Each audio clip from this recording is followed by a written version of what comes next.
Mahabharat part 2 में है भीष्म प्रतिज्ञा। शांतनु की रानी गंगा अपने इकलौते पुत्र देवव्रत को छोड़कर स्वर्ग सिधार चुकी थी। गंगा के वियोग में राजा दुखी रहा करते थे। उनका मन कहीं लगता नहीं था। एक दिन मन बहलाने के लिए घूमने निकले। टहलते टहलते यमुना के किनारे पहुंच गए। वहां उन्हें मछुआरे की कन्या सत्यवती दिखी। सत्यवती में रानी बनने के सभी गुण थे। राजा शांतनु उसे रानी बनाना भी चाहते थे, परंतु सत्यवती का पिता मछुआरा विवाह के लिए तैयार नहीं था। राजा इससे दुखी रहने लगे। पिताजी को दुखी देखना देवव्रत को सहन नहीं था। वह मछुआरे के पास पहुंचा।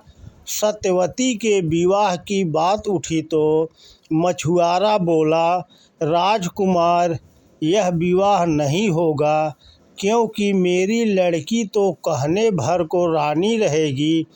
राजगद्दी तो कल आपको ही मिलेगी। सत्यवती के बेटे गद्दी नहीं पाएंगे। बालक देवव्रत गंभीर हो उठा। एक ओर पिता की चिंता, दूसरी ओर राज सिंहासन का मोह। क्षण भर में उसने निश्चय कर लिया। बोला, धीवर राज, मैं वचन देता हूँ कि राज सिंहासन पर कभी नहीं बैठूंगा। सत्यवती के बेटे ही राज करेंगे। सुनने वाले दंग रह गए, लेकिन मछुआरा बहुत चालाक निकला।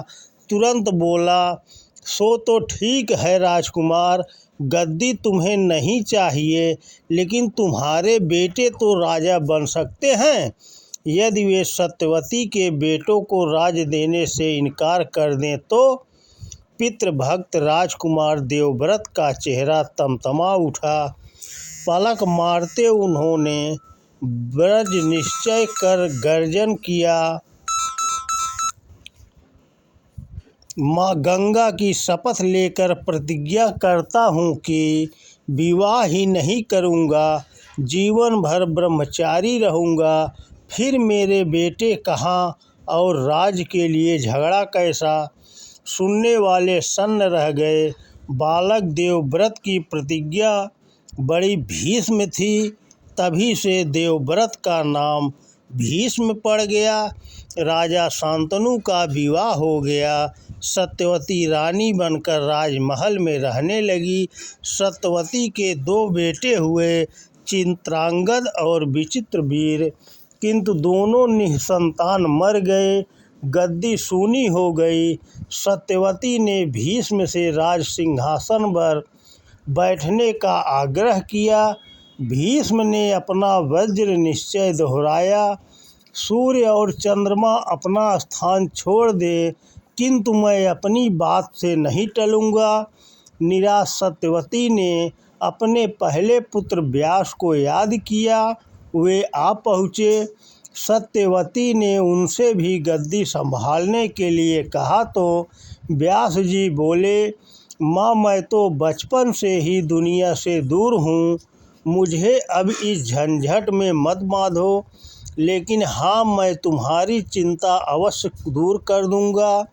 व्यास जी की कृपा से विचित्रवीर की रानियां के 2 पुत्र हुए, धृतराष्ट्र और पांडु। धृतराष्ट्र जन्म से अंधे थे, अतः पांडु गद्दी पर बैठे। पांडु के 2 रानियां थीं, कुंती और माद्री। कुंती के युधिष्ठिर, अर्जुन और भीम 3 बेटे थे। माद्री के नकुल और सहदेव, ये 5 पांडव कहलाते थे। धृतराष्ट्र के 100 पुत्र हुए, वे कौरव कहलाते थे। पांडव वीर और शिष्ट थे, कौरव दुष्ट, घमंडी और ईर्ष्यालु थे। पांडु को मृत्यु के समय युधिष्ठिर आदि छोटे थे, अतएव उनके बड़े होने तक धृतराष्ट्र राजकाज देखने लगे। दोस्तों, जय हिंद। वीडियो पसंद आए तो ज़्यादा से ज़्यादा शेयर करें।